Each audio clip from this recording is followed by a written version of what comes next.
This is FBG Jen. And FBG Kristen. And I'm FBG Margot, host and producer. You're listening to the podcast that will help you keep a lid on the junk in the trunk and inspire you to live a happy and confident life. Each episode, we chat with motivational experts and celebs and share our own candid adventures in being healthy. If you're looking for a podcast that's equal parts hilarious and enlightening, well then welcome to the Fit Bottomed Girls podcast. Welcome back to the Fit Bottomed Girls podcast. This is FBG Margot, and on the line today we have FBG Jen. Hey guys. And we have FBG Kristen. Hello. And Kristen and you and I talked to Adam Bannon. He's an Aussie. He's from Australia, and he's one half of the Fit Couple Cooks. And it's a couple that they have their own YouTube channel, and they do this amazing meal prep. And Kristen, you were really diving into their shows, weren't you? Yeah, it was really fun to go through a bunch of their videos and see, because they do a nice job, you guys. If you've never checked them out, I really recommend it, especially if you're maybe like meal planning curious and not sure really how that works out, because they shoot videos for all different types of meals, vegan or gluten-free or paleo or whatever, and they make them really easy to follow steps, and they also break down the cost per meal, which I think is super nice. Awesome. Yeah. Yeah. And I actually asked him about that in the interview, because I'm like, what, how? I don't really do a lot of math in my daily life if I can avoid it. And I just think that's really interesting. So Yeah, I made this is completely, it's kind of on topic, but anyway, I made a recipe the other day that called for 3 pounds of flank steak, and I went to buy it and it was like $40. I was like, wow. And I wasn't really like thinking about, maybe I overpaid for flank steak. That's totally possible. But still I was like, well, I'm kind of cooking at home. I don't expect to, I was just really surprised. So that's really nice that they include how much things cost, because you don't want surprises like that. No, not you at don't. all. Yeah. And once it's like wrapped up from the butcher, you're not going to be like, take it back. Like, right. Never mind. I need a cheaper cut of meat. I have no idea what's happening in my life. I can't do math either. Yeah. I mean, that's like you're talking about prices that are like, I'm going out to a nice meal and having someone make my food, serve it to me, and then clean up my dishes. Right. Like, exactly. Granted, it did make a ridiculous amount of food. Like ridiculous that we're still going to eat on all week long. But like, you're not going to eat 3 pounds in one sitting, Jen? Not even I can do that. Are you some sort of dainty flower? But I mean, I don't think I'm going to make it again. I'm going to play with a way cheaper cut of meat. But that's just one of those things that, you don't really think about when you start cooking a meal. They use very basic ingredients too. I mean, I was checking them out, and because sometimes the cut of meat may not be that expensive, but sometimes the spices they want you to use or other things to add to it can be pricey. So I like what they did, because like I said, she breaks it down cost per meal, because that needs to be part of the equation, is that it's cost efficient. It's very expensive to order out all of your meals or buy them, buy your breakfast, lunch, and dinner every single day. It is cheaper if you cook for yourself. So I wanted to ask you guys, what are your meal prep strategies? Because I don't know if maybe all three of us aren't exactly mathletes, and am I wrong? I don't think we are. I think we can all safely say that. We're words people, right? Yes. Our skill set are not numbers. So for meal planning, I'm someone, you might have guessed, that I like loose guidelines, but I don't really like to be told exactly what to do. So for me in meal planning, I like a kind of a flexible approach that looks at an entire week, and I set up meals, and actually do this through 10 and 4 challenge, which I'll just kind of like plug, fitbottomedgirls.com/coaching as our weight loss with self-love program. And this is what we do with some of the members who are kind of like me, is beginning of the week, you plan out you pick out all your recipes or figure out what you're going to make. And I usually try to have a mix of things that are, something kind of fun and different. I do like to cook, so a new recipe or something, plus some old standbys that I know I can put together really, really quickly that will have a ton of leftovers. And I build my plan for the entire week, make my grocery store list, usually do that, usually go shopping on like a Sunday. I don't do much like meal prep unless it's like making hard-boiled eggs in my new Instant Pot, which I'm super excited about. It made the best hard-boiled eggs. I'm so happy. Great. All that $40 meal happened in my Instant Pot. Anyway, It's so great. It's so great. It's really so fun. But then I kind of like know what I'm going to have for the entire week. And then I can just kind of plug and chug based on what kind of sounds good and how my day is going. Because some days, like I can pick up my daughter from, daycare and she's kind of chill and I do have some time to cook. Other times she's like, no, Mom, you need to sit down and you need to play cars with me. And I'm like, okay, I'm not going to miss out on that. So instead, we're going to have leftovers, or I'm going to make like an easy frittata or something like that, and things kind of shift around. So lots of flexibility, but like everything is there. So there's never a night where I'm like, what am I going to have? We should order out. Like there's always a quick plan B option that works. What about you, Kristen? Well, so it depends on what week you catch me, to be totally honest. This week I am all in, and I have, similar to Jen, like I've got my weekly plan actually like printed out, written out with the meals that I'm gonna have throughout the week, and then and I plan for a lot of leftovers. So I really like to make a lot of something that I like if I know it'll save, and then I just eat that for days. But I'll go through phases where all I really want to do is have ingredients that I like on hand and whip up whatever sounds good that day. And so for me, as I've probably mentioned 900 times on this show already, is sweet potatoes and black beans and avocado and like chilies and adobo. And I can make, probably 5 different things with those ingredients, whether I add in like cauliflower rice or kale or, roast it or saute it or whatever. So it really, it really varies. And it also depends on the week, which I think is probably the case for everybody in the whole world, because I have some weeks where I'm home pretty much every night and able to do this. And then I have weeks where I'm lucky to get one evening at home with any time to do anything. And to me, I would rather just plan and be smart as like knowing where I'm going to be and what I can pick up that makes my life a little bit easier. Like, am I going to be near a natural health food store where I can pick up a pre-made salad that I can just eat? We have a Lucky's Market here. I don't know if you guys have those where you are, but they've got a fantastic salad bar. So I'll go, Sprouts has the same thing at Whole Foods, of course, does. So I'll go and I will, I'll just get like a giant vat of good salad stuff and have that in there. And this probably sounds gross, but I'll just eat out of that tub until it's gone. For different meals.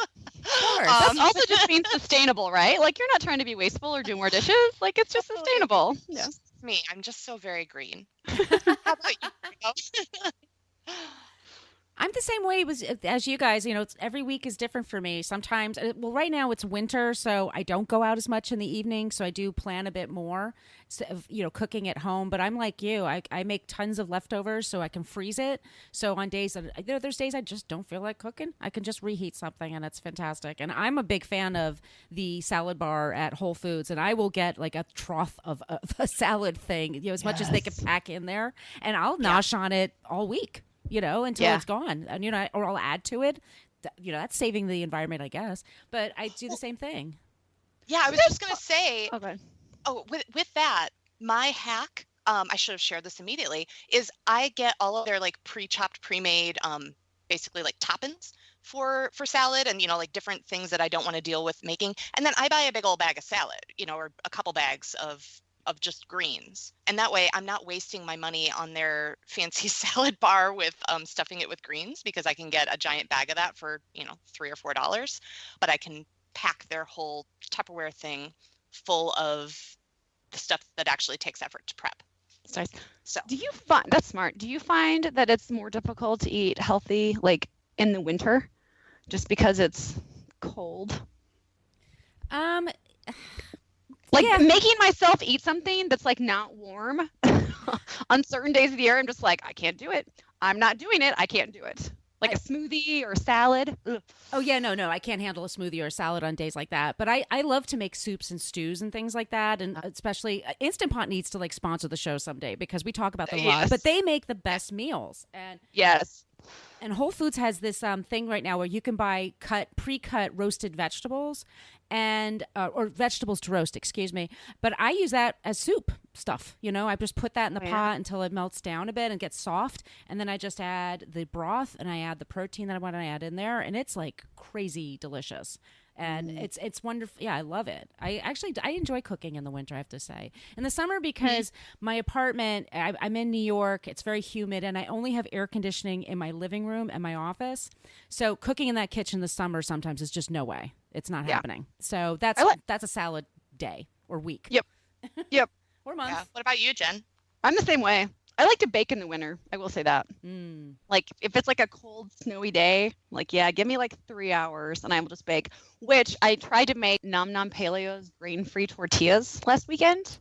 And I failed miserably. Like it was a colossal, like I haven't had a cooking failure like that in so long. I clearly needed to, I think like actually weigh my flour. And I didn't. I just was kind of like, here's a cup. And I'm like, well, that clearly was not correct because it's not a complicated recipe and it doesn't look to be that hard, but I sure made it difficult. So for anyone who's just like, because I think sometimes when you're getting into cooking or you're starting cooking and you have a failure, you can just kind of think to yourself like, well, I suck at cooking. I'm never going to be a good cook. I should just like give it up. But just know that even people that cook regularly, enjoy cooking, have colossal failures sometimes. They tasted good, but it was like I made it was instead of it being like a thin tortilla, it was more like a pita, and kind of like the inside of it was still kind of soft. Ooh. Yeah, so we started calling it the piso mojado, which means wet floor. Oh, that was my Saturday night. Yeah. Anyway, we ate it. They tasted good, but I'm gonna have to redo it, and maybe we can talk to her again about. I need some tips. I need some help. We should definitely have her back on the show. She's a great interview. And I love her recipes. Her veggie recipes are actually really good. Really good. Yeah. So, I'm sorry. Go ahead. No, go ahead. I was just gonna say, like, how do you like to cook? Do you like to cook with your SO, or do you like to cook around others, or you just like to do it solo? I'm kind of like, it depends on what the meal is and what it's for. It kind of depends on the people too, right? Oh yeah, A little bit. More than a little bit. I like to say that my husband and I actually love to cook together because we both like to cook. But I can't remember if we talked about this before. But we both have strong opinions about things. We both like to be in charge. So usually before we cook a meal together, we will this is what works for us in our marriage, is we'll stop and be like, who's in charge of this meal? So that one person is clearly in charge. And then we have the joke where, like on Top Chef or in like restaurants and stuff, they always say like, yes, chef, yes, chef. Yeah. That's what we do. That's what the other person does. And we found it to be like a really funny way for like one person to take the lead and the other one to kind of like not be in the lead, but not try to be in the lead, like usurp the other one's power. So we'll constantly, yes, chef. Yes, chef. You want this? Yes, chef. Or one person will be on sous vide, getting everything ready, mise en place, and the other person will be cooking. So that's what works for us. If we have the time and mindset to do that, it is really fun. But a lot of times it ends up being a solo affair. Well, you also have a kid. Yeah, well now it's like you need one person to be on the kid and the dog, and because normally like our dog Sienna is trying to steal Gwen's food if there's any sort of food involved, or Sienna's like laying in the wrong spot on the couch. There's a lot of like toddler. Maybe all three of us have power issues, probably. But yeah, it's fun. What about you, Kristen? I would say that Jared and I do really like to cook together. And in fact, we work together to make, I'll have a post up on this on Fit Bottom Eats pretty soon, but we did a progressive dinner party with a bunch of our neighbors and friends, and we made like 4 giant pans of enchiladas, and it was such a good team effort because like he was working on the chicken, I was working on I did a pumpkin black bean one, he was on tortilla duty, and I was filling, and it went so much faster, and we really had a good time. And at the end I was like, do you like cooking with me, or are you just here because I made you be here? And he's like, no, this was fun, it was good, because I can be a little bit bossy. No. But I know, shock. But I would say more often than not, like we don't really work together on the same dish, but we look at the meal that we want to have, and I'll be on, like I'm on sides, he's on main or whatever. And we just communicate as to how much time do you need. And that works out really well. And also I just really like it because he's good at cleaning up as we go. So, I mean, aside from being happy to be in there with him and appreciating his help, I really like when things are somewhat cleaned up when I finish, because I'm terrible at that. But I really hate having a dirty kitchen. So. Yes, chef. Yes. I'm the same way. Everything winds up in the sink, with hot water and the soap. And I'm like, I'll just let it soak for a while. So you go off and you eat, and then you come back like, oh, damn it. Now I got to clean this kitchen. Like, exactly. It's So exhausting. Yeah. So that struggle is real. Sometimes we'll go out to dinner just so I don't have to do dishes. Like, it's not the cooking part. It's just Oh, that I just don't want to absolutely. clean up. Oh, yeah. totally. Or you Yep. forgot to defrost something or whatever. Yeah. And I'm just too lazy to even do that in the Instant Pot. Of course. I say we go right into our interview. What do you guys say with the Fit Couple Cooks' Adam Bannon? Let's do it. Adam Bannon is one half of the team behind Fit Couple Cooks, which he produces alongside his wife, Stephanie Tornatore. The highly successful YouTube channel features weekly meal prep videos. With their simple, unfussy approach to cooking and talent for creating healthy versions of classic comfort foods, they have garnered over 400,000 subscribers in just 1 year. They are committed to educating, inspiring, and empowering people to make healthy food and lifestyle choices. Adam is here today to talk about their new book, Healthy Meal Prep. So welcome to the show, Adam. Hello, how's it going, guys? It's going great. This is FBG Margot, and on the line today we have FBG Kristen.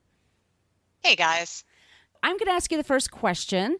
I've been really enjoying your book. It's beautifully laid out, very easy to read and understand, which I really appreciate. And I just want to talk about you and Stephanie. So you both claim that one can meal prep a week's worth of meals in under 2 hours. So can you tell our audience a little about your backgrounds and how you became meal prep experts? Sure, no worries. That's 100%. You can meal prep in under 2 hours. So for myself, I'm a qualified chef and meal prepper, and I went through a weight loss journey of losing 70 pounds. Oh. And through that was making a lot of meal prep. And so I was doing that happily by myself over in Australia. And while I was doing that, Stephanie was over here in the US, and she had started a YouTube channel showing people how to eat healthy. And once we came together, we rebranded the channel to Fit Couple Cooks and started making meal prep, and it really took off. So we've been continuing to do it. It's almost been 2 years since we started. Super. Now, let's talk a little bit about how meal prep not only helps you eat healthier, and obviously it's it's been really helpful for you on your health journey, but it's also super helpful for somebody on a budget, right? Absolutely. Yeah. So I know, like, on your channel, you're really good about breaking down the average cost per meal for each of your recipes. I wondered if you could talk a little bit about how they can figure that out for some of the things that maybe they make on a regular basis. And then if you have any tips for keeping costs down as you are prepping your meals for the week.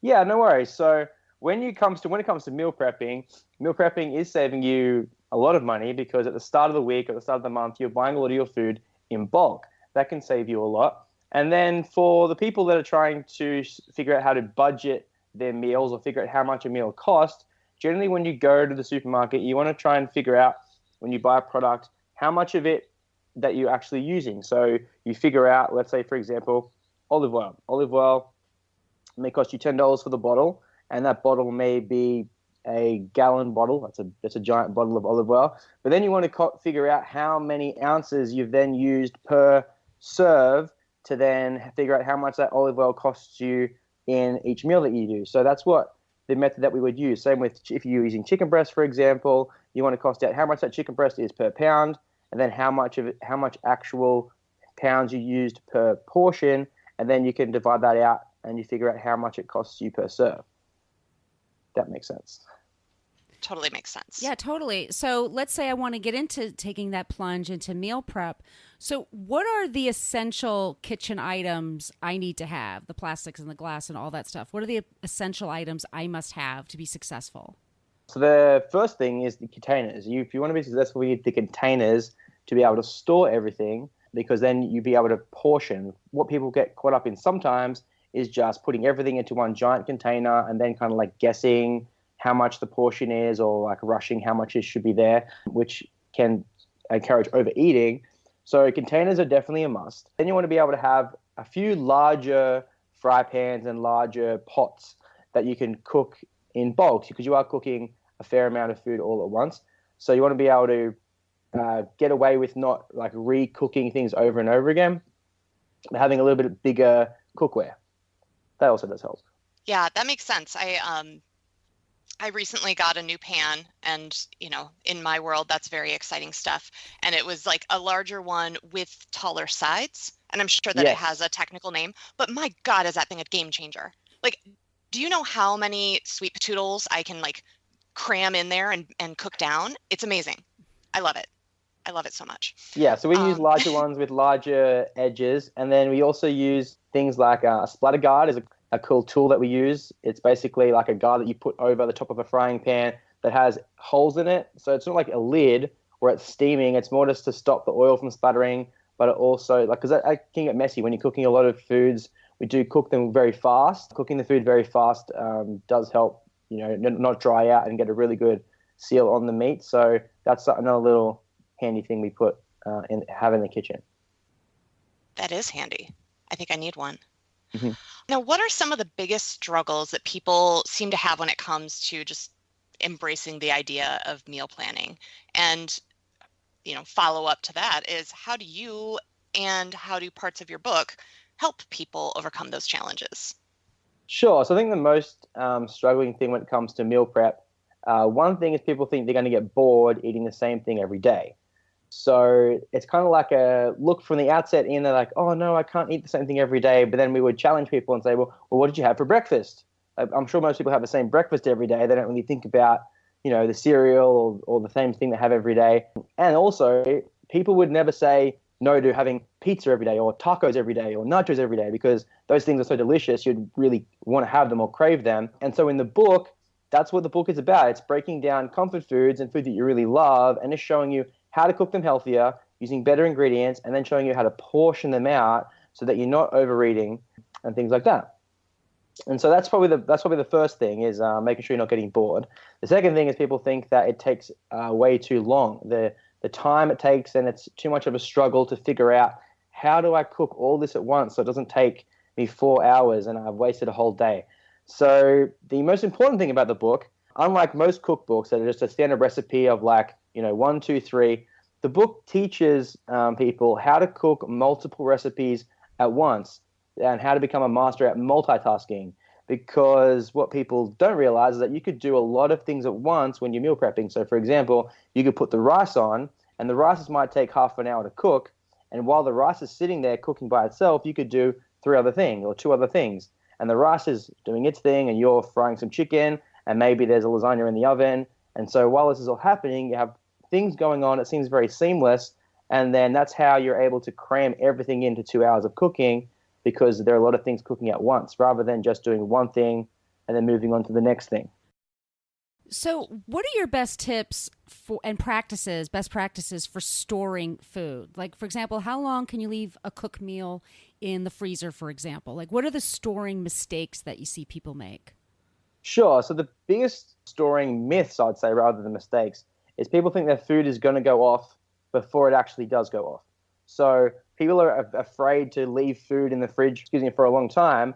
So all food, basically, if you cook food today, it's going to last in your fridge for 4 days, just period. If you've cooked your meat all the way through, nothing's raw, it's all cooked through, it'll last for 4 days. Now, and things that may not last 4 days are like salads and freshly cut fruit and things like this. They like avocados and tomatoes and lettuce may wilt over the 4 days. So, but heartier vegetables like potatoes, sweet potatoes, broccoli, asparagus, zucchini, things like this, they're going to last 5 to 7 days. They can last in the fridge for a long time, but we generally keep it at 4 days, and the book allows a 4-day rotation. So you cook for 4 days worth of food, and then the rest of the things are going to go into the freezer. And then when you put them into the freezer, once it's in the freezer, it can last for 3 months, as long as it's cooked all the way through. And when I say cooked all the way through, is like if you cooked a steak and it was rare, or you cooked a fillet of salmon that wasn't cooked all the way through, then generally that's not going to last the full 3 months, and you would preferably want to eat that right away or the next day at latest. But generally, when you cook all the way through, like chicken, cooked all the way through, it's going to last 4 days in the fridge, and it's going to last 3 months in the freezer. Thank you. No worries. Yeah. What are some of your favorite recipes in the book? And I'd love to know the answer to that, both from you and Stephanie, and also what some of the fan favorites are. Sure. So my favorite has to be the one pot beef meal prep. So it's probably the most underrated one in the book. Actually, I think in the book it didn't get called one pot beef. That's the one of my signature recipes. Steph's favorite is what we would call Steph's curry. In the book, it's called the mixed vegetable curry with tofu and chickpeas. This is Steph's little creation, and this one was very surprising. It got a great response from the fans. This one actually is a vegan meal. It doesn't have any meat or animal products in it, and we didn't announce that it was. And it was the first time people tried tofu for the first time, and they were very pleasantly surprised how the curry and the curry gave tofu a nice flavor, and they enjoyed the tofu. So that would be Steph's favorite. And then Mum would be the beef with the feta and arugula. And then as for the fans would probably go for the buffalo chicken. I think buffalo chicken gets a lot of love from the fans. That's in the healthy game day section of the book. So that's what I would say for the fans. So can you tell us a little bit about your YouTube channel, how you guys got started, and what kind of response you've been getting from people? What are fan favorites of your YouTube channel? Sure. So the YouTube channel was started by Stephanie about 3.5 years ago. It was called Chef Steph, or Classy Cooking with Chef Steph, and the channel came from Steph's time in college, where all of her friends at college didn't know how to cook and were just eating terrible food while at college. And so she decided that she would start to make recipes and record them and put them on YouTube, having done a lot of creative film editing when she was younger. So that over about the year and a half, she had got about 3,000 followers, and then I came along into the picture, and then we started doing the meal prep, and within only a few weeks, our very first meal prep video had taken off and had like 20,000 views only in a few weeks. And so we thought this is a thing, and people are really enjoying the meal prep. So we made a commitment to put out a new meal prep recipe every week, and it's kind of gone from there. And we have now cataloged all of our recipes into the book. There are still a lot more recipes on the channel, and there are a few recipes in the book that have not made it to the YouTube. They're little secret recipes just for the book. But yeah, that's just kind of how it happened, and we have responded to the fans. So they requested certain foods, so we make it for them. And because of the constant views and constant love for the meal prep, which is why we've kept meal prepping. Nice. Yeah, it seems like that's kind of a nice symbiotic relationship with the fans. Like they keep you motivated and you keep them inspired. Absolutely. Yeah. So I've got to say, it seems like you guys have a lot of fun together. And I'm just being nosy here. You're welcome to say no, don't care to answer.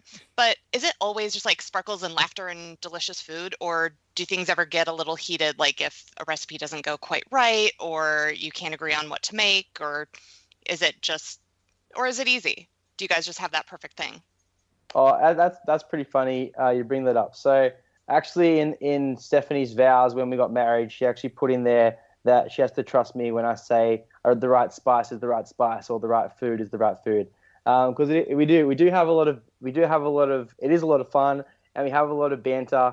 But yeah, most of the recipes, it's about 50-50 split from which recipe, who makes the food. And sometimes everything doesn't go right on set. Some recipes don't make it to YouTube, but generally it is a bunch of laughs. We keep all of our bloopers that we do in the videos, and the fans really appreciate that. We're not like a strict lights camera action YouTube channel or lights camera action production. It's very go with the flow. It's very have a laugh here.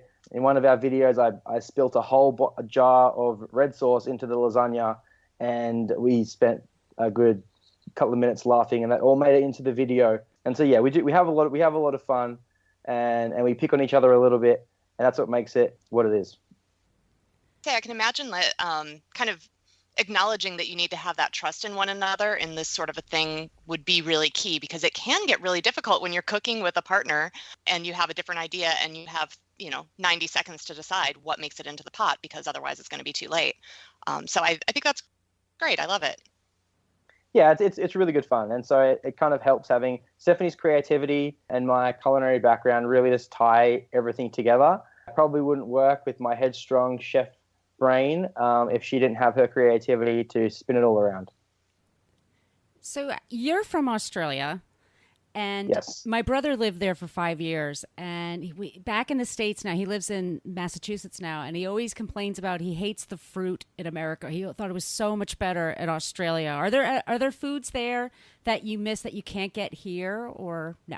Absolutely. So mangoes in America aren't mangoes. Mangoes don't exist here. I don't know what you guys call mangoes here. They're not mangoes. That's what he says. You eat an Australian mango and you're like, where has this been all my life? Like that is serious. So we actually have a mango tree in our backyard. Last year it fruited 50, 60 beautiful mangoes. And then I came to America. And, well, I've been here for a while, but I had a mango here for the first time, and I was like, what is this mango? This is not a mango. So that's probably the most obvious one. Apart from the weird names that you have decided to call certain fruits, like a cantaloupe. Like I thought that was some sort of African beast, but a cantaloupe in Australia is called a rock melon. Oh. And a pepper is something that you grind on food in Australia, but apparently here it's a capsicum. It's called a capsicum in Australia. And yeah, also we would call a sweet potato a kumara. That's actually native to New Zealand, but you can also say it in Australia. But yeah, mangoes is definitely the thing that tastes and is completely different. And then there are a lot of fruits and vegetables that are just named different things here. Interesting. That's really funny. I know I've met a few Australians here who, as far as I'm concerned, I think you guys have really funny names for things. And I wish I could come up with some of the things, but I was just like, that is like, it sounds so much more adorable than what we call anything. And I don't think it was just the accent. Anyway, that was a little bit off topic. So Margot, do you have anything else on your list that you want to ask, or am I good to go in for the final question? I think you should give him the final question. I think he's ready. All right, Adam. This is something we ask each guest at the end of the podcast, and Sure. We're dying to know, what is the last song you listened to before you joined us today? Wow, the last song I listened to actually comes from a fellow YouTuber named Jonathan Young. He makes covers on YouTube. And he just released a Pokemon-themed album, and I love Pokemon. I actually proposed to Steph by changing the lyrics to the Pokemon theme song. And yeah, that was the last song I listened to, was Pokemon theme by Jonathan Young. That is such a great answer. Yeah. We have not gotten that answer yet, so you kudos to you. No worries. So the book is called Healthy Meal Prep. Adam Bannon, thank you so much for being on the show today. You're a great guest. Oh, no worries, girls. It was a pleasure being here. Love this show? Tell us why in a 5-star review on iTunes, and we'll read it on the air. Also, make sure you are a subscriber. If you want to reach out to say hi or have a question about a recent episode, yay, well, feel free to email us at podcast@fitbottomgirls.com. And if this podcast jives perfectly with your brand, consider sponsoring the show. Get more info by emailing advertising@fitbottomgirls.com. Find all kinds of Fit Bottom goodness online and on social media at Fit Bottom Girls, Fit Bottom Mamas, Fit Bottom Eats, and Fit Bottom Zen. And if books and movies are your thing, check out the other podcast I co-host called Book versus Movie, which you can find anywhere where you search for podcasts. Thanks for listening.